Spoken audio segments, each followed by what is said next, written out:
నమస్తే welcome to dot news. Pulivendula పులిబిడ్డ మళ్లీ తన జూలు విదిల్చబోతోంది। గాయపడిన సింహం నుంచి వచ్చే శ్వాస గర్జన కన్నా భయంకరంగా ఉంటుందంటూ మరోసారి ప్రజల్లోకి రావడానికి రంగం సిద్ధం చేసుకున్నారు।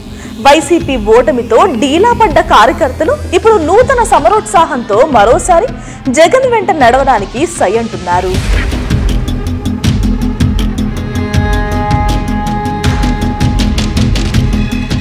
యుద్ధంలో సైనికుడు వెనుకడుగు వేయొచ్చు, కానీ కింగ్ మాత్రం ఎక్కుపెట్టిన మిసైల్లా ఎన్ని ఆటంకాలు ఎదురు వచ్చినా దూసుకుపోతాడు।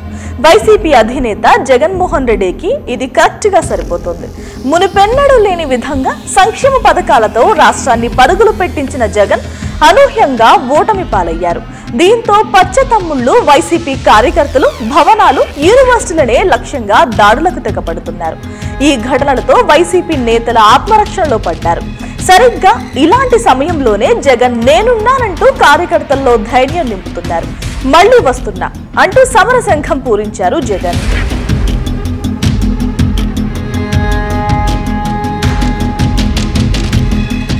నాయకుడంటే కేవలం తన స్వార్థం చూసుకునేవాడు కాదు, తన దళాన్ని ముందుండి నడిపేవాడు। అవసరమైతే తన దళం కోసం ప్రాణ త్యాగానికి వెనుకాడనివాడు। సరిగ్గా జగన్ ఇదే స్వభావంతో మరోసారి ప్రజల మధ్యలోకి వస్తున్నారు।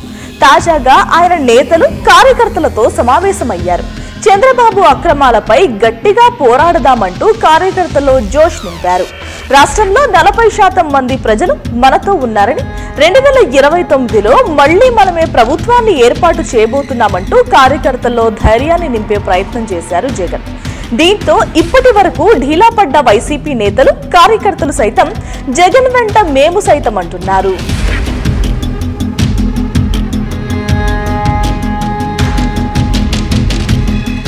2014 ఎన్నికల్లో ఓడిన జగన్ ప్రజల్లోకి దూసుకు వెళ్లారు।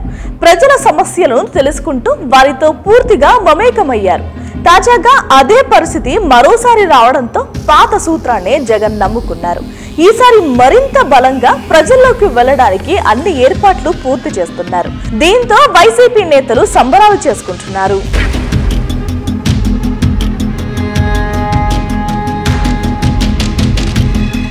Please subscribe Dot News.